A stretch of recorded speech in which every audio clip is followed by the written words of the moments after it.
Hello Mumbai YouTube channel से आप सभी का स्वागत है। इस वक्त मैं हूँ, मेरे साथ है सुरेश जी के बहुत ही बड़े वर्सेटाइल सिंगर, जाने माने नाम है, उनका परिचय मैं आप क्या दूँ। तो मैं आज रिहर्सल रूम पे हूँ। मैजेस्टी म्यूज़िकल इवेंट की ओर से बहुत बड़ा एक म्यूज़िकल इवेंट है 4 अगस्त को, उसीलिए आज एक रिहर्सल है और मैं सुरेश जी के स्टूडियो से हेलो मुंबई की तरफ से। So sir, first तो welcome to our channel hello Mumbai. और थैंक यू। जैसे मैं किशोर जी के ट्रिब्यूट दिए जा रहे हैं इसी शो पे, तो मैं किशोर जी से ही शुरुआत करना चाहती हूँ। जैसे आपने बहुत सारे शोज़ किए हैं किशोर जी के साथ, तो उनको बहुत ही नज़दीक से उनको जाने हैं आपने, उनके साथ वक्त बिताए, तो वैसे कुछ आपके जो एक्सपीरियंस उनके साथ बिताने का, उसमें से क्या जो है जो मतलब आपको अभी तक वो दिल छू के है, थोड़ा हम लोगों के साथ शेयर कीजिए। सबसे पहले तो 4 अगस्त को उनकी बर्थ एनिवर्सरी है और पूरी दुनिया भर उनके जितने भी लोग हैं, उनके फैंस हैं, वो इस एनिवर्सरी को मनाते हैं। फिर वो म्यूजिशियंस हों, सिंगर्स हों या फिर उनके फैंस। और आज मुझे बड़ा अच्छा लग रहा है कि आज उनके नाम से उनके गाए हुए गीत हम सुनाएंगे।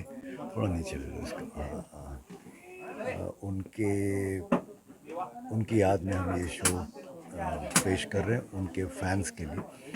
और बहुत लकी समझता हूँ अपने आप को कि 1982 से 87 तक बहुत से शोज़ में उनके साथ मैंने काम किया उनके साथ। तो 1982 से 87 तक ज़्यादातर शोज़ में मैं उनका होस्ट हुआ करता था।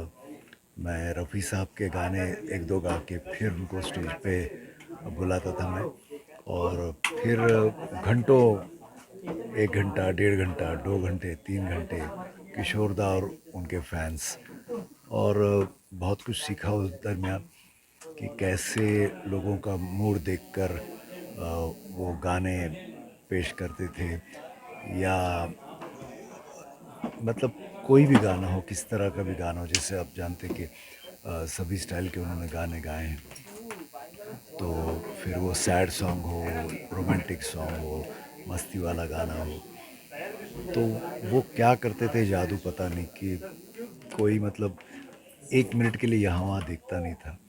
और उनके साथ कोरस भी गाया, कभी डुएट भी गाए, पानी पिलाया उनको, बहुत सेवा की उनकी। और सबसे बड़ी बात कि जब भी शो आता था, कॉन्सर्ट आता था, तो संडेज़ को उनके बंगले पे हम जाते थे। सुबह 10 बजे से रात के 7, 8, 9 बजे तक बैठे रहते थे और मैं बस एक नज़र मतलब उनकी तरफ ही तो उनके देखना। साथ आपको भर भर के आपने जितने हो जी सके उनके जी साथ जी, आपने। मतलब क्या करते हैं वो, कैसे अपनी आवाज़ सुर लगाते हैं, कैसे उनका वॉइस का थ्रो है, बातें कैसे करते हैं। मतलब सिर्फ वो अच्छे गायक नहीं थे, बहुत अच्छे एक्टर तो थे ही, उसकी वजह से बहुत अच्छे परफॉर्मर थे। तो बहुत कुछ सीखने को मिला। और मुझे बोलते थे, सुदेश तू बहुत अच्छा है रे, लेकिन एक बात याद रखना, कभी संजीव कुमार और सैगल साहब का मजाक नहीं करना। मैं उनको बहुत प्यार करता हूँ, बहुत इज़्ज़त करता हूँ। तो छोटे छोटे टिप्स ज़रूर देते थे हमको।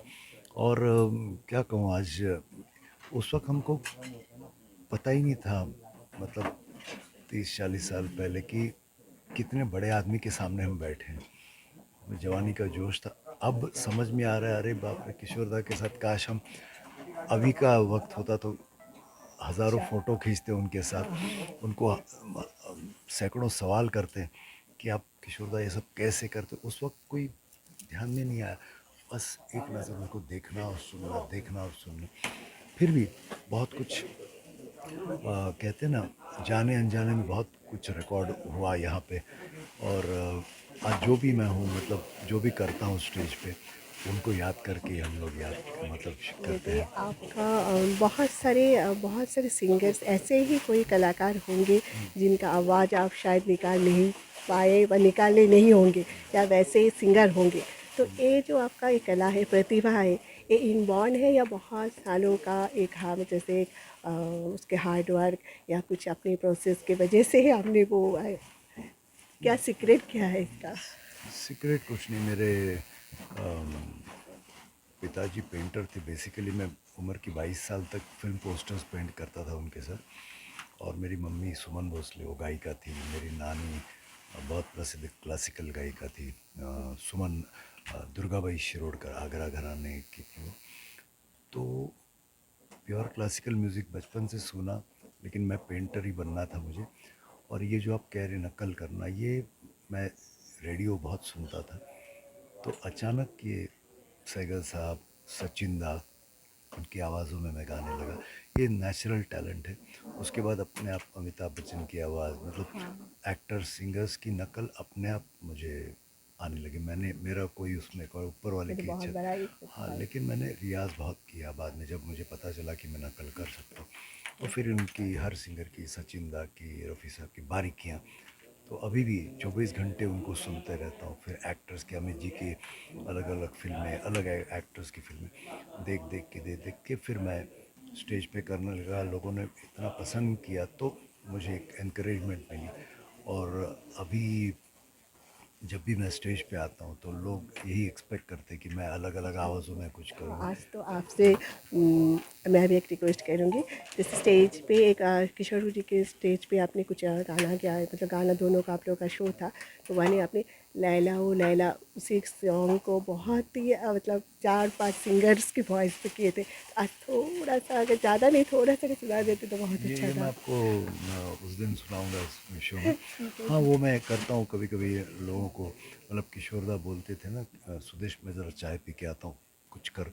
तो मैं वो करता था। फिर वो लैला ओ लैला का ऐसा है कि जैसे लैला हो लैला यार, लैला हो लैला, फिर मैंने गाया लैला हो लैला रे। तो उधर यूएसए में किशोरदा के शो में मैंने किया तो लोग तालियां बजाने लगे, सीटियां बजाने लगे। लोगों को लगा कि इतनी मुझे सारी लगा अलग अलग वॉइस। मुझे लगा मेरे लिए बजा रहे थे। लेकिन बाद में पता चला कि मैंने जैसे लैला ओ लैला किया ना, किशोरदा पीछे खड़े होके शॉल लहरा के नाच रहे अच्छा थे। अच्छा। और उनको देखकर लोग हंस रहे थे और तालियां बजा रहे। और फिर बोला अब मेरी आवाज़ में गा। तो मैंने उनको उनकी आवाज़ में भी एक कैसेट मैंने गा के दिया था। तो उनको भी पता नहीं चला कि बोले ये गाना मैंने कब गाया। और 7-8 बार उन्होंने सुनने के बाद बोले, एक जगह जाकर मैंने पकड़ लिया कि ये मैं नहीं, ये सुदेश हो सकता है। तो एयरपोर्ट पे मिलते बोले मेरी आवाज़ में गाते हो। तो बहुत मुझे मतलब अप्रिशिएट करते थे, प्यार करते थे और बहुत इनकरेज करते थे मुझे। और वापस बोलता हूँ, मतलब ऐसा वर्सेटाइल कलाकार, मीडिया ने कुछ भी उनके लिए लिखा हो, लेकिन हमारे लिए एक वो बोलते ना, गुरु थे, गुरु रहेंगे। और बहुत एकदम हम सारे म्यूजिशियंस को बहुत प्यार से वो अपने साथ ले जाते थे, बहुत अच्छी तरह ट्रीट करते थे। अपने अपने एक्सपीरियंसेस शेयर करते थे, पंचम दा, सचिन दा, दादा मुनि के। और उन्होंने, मुझे याद है हॉलैंड में उनका लास्ट शो था, तो बोला मैं अब मुंबई जाने के बाद मैं कबीर के दोहे रिकॉर्ड करने वाला हूँ। ये उनकी आखिरी इच्छा थी। लेकिन वो आए और वो चले गए, तो वो उनकी इच्छा अधूरी रही। लेकिन जिस्मानी तौर पे वो नहीं है, लेकिन आप तो जानते हैं सैकड़ों जाने हज़ारों वाले को सालों कोई तक रोक नहीं सकता। किशोरदा हमारे साथ रहेंगे। और जैसे हमको इंस्पायर किया है, वैसे आने वाली कई जनरेशन्स को इंस्पायर करते रहेंगे। धन्यवाद आपको फिर से हेलो मुंबई की तरफ से, और 4 तारीख के लिए हम सभी अपेक्षा करेंगे। धन्यवाद। मैं हूं सुदेश भोसले और आप देख रहे हैं हेलो मुंबई चैनल। इस चैनल को लाइक कीजिए, सब्सक्राइब कीजिए और बहुत ज़्यादा इसे पॉपुलर कीजिए। God bless. Thank you.